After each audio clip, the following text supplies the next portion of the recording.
یہیں سے فرق سمجھ میں آتا ہے مومن میں اور امیر المؤمنین میں. یہیں سے فرق سمجھ میں آتا ہے کہ مومن کی کمال کی انتہا کیا ہے. مومن کے کمال کی انتہا یہ ہے کہ اس انداز سے دعا کرے، اتنی دعا کرے کہ اس کی آواز کو ملائکہ پہچان جائے. یہ اس کے کمال کی انتہا ہے. لیکن امیر المؤمنین کا کمال کیا ہے؟ امیر المؤمنین کا کمال کیا ہے کہ اللہ کے رسول بیان کر رہے ہیں کہ لما کانت لیلۃ المعراج، دیکھو جب لیلۃ المعراج تھی، شب معراج تھی، میں آسمانوں میں تھا، نظرت تحت العرش، میں نے عرش کے نیچے دیکھا. کیا دیکھا کہ فَإِذَا أَنَا بِعَلِيِّ بْنِ أَبِي طالب امامی، میرے سامنے علی ابن ابی طالب تھے. کیفیت کیا تھی؟ قائماً تحت العرش، عرش کے نیچے کھڑے ہوئے تھے، مصلی عبادت پہ تھے. یسبح اللہ و یقدسہ، اللہ کی تسبیح کر رہے تھے، اللہ کی تقدیس کر رہے تھے. جیسے ہی اللہ کے رسول کہتے ہیں میں نے یہ منظر دیکھا، فوراً جبرائیل کی جانب متوجہ ہوا کہ یا جبرائیل سبقنی علی ابن ابی طالب، اے جبرائیل کیا علی ابن ابی طالب اس مقام پہ مجھ سے پہلے پہنچ گئے؟ اے جبرائیل کیا علی اس مقام پہ مجھ سے پہلے پہنچ گئے؟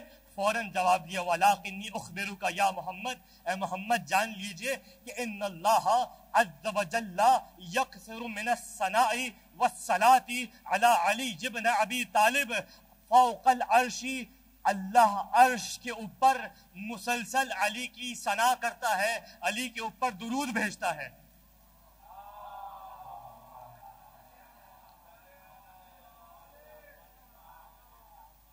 میں نے کیا کہا؟ مومن کی انتہا کیا ہے کہ ملائکہ اس کی آواز سے معروف ہو جائیں، مانوس ہو جائیں. لیکن امیر کائنات کا کمال کیا ہے کہ فاشتاق العرش الی علی ابن ابی طالب.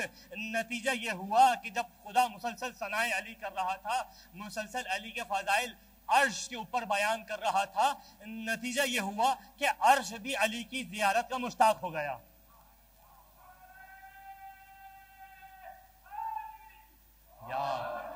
عرش کو بھی اشتیاق ہوا، عرش کو بھی شوق ہوا.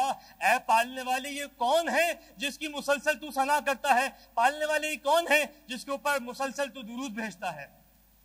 نتیجہ کیا ہوا؟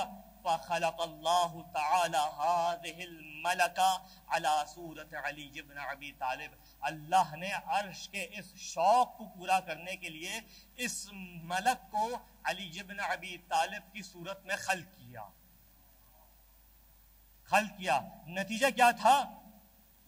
تاکہ یسکن شوقہ، تاکہ اس عرش کا شوق جو علی کی زیارت کا ہے مسلسل تھام پڑتا رہے، اس میں سکون آتا رہے. اس مقام پہ رک کے ایک جملہ کہوں گا کہ یہ جب کسی شے کی زیارت کا شوق ہو، توجہ کیجیے گا، انسان کے پاس وسائل نہ ہو اس کی زیارت کرنے کے، تو یہ شبیہ و تابوت ہماری ایجاد نہیں ہے، یہ خالق کی عرش الہی پہ ایجاد ہے.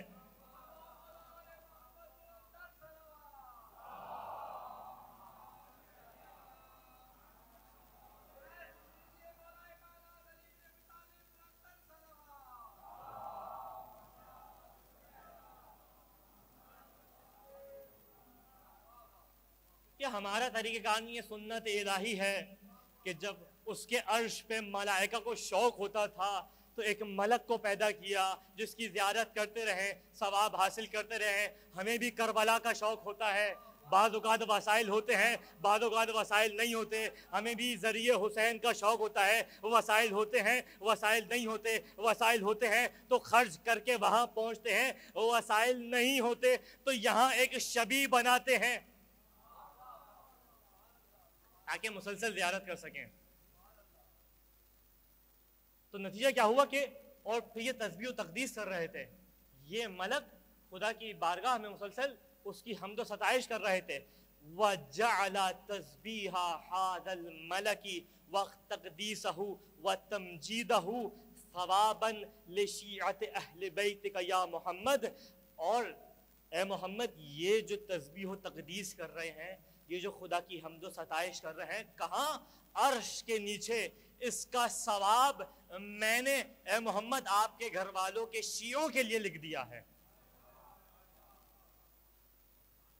اس کا ثواب شیعوں کے لیے لکھ دیا ہے۔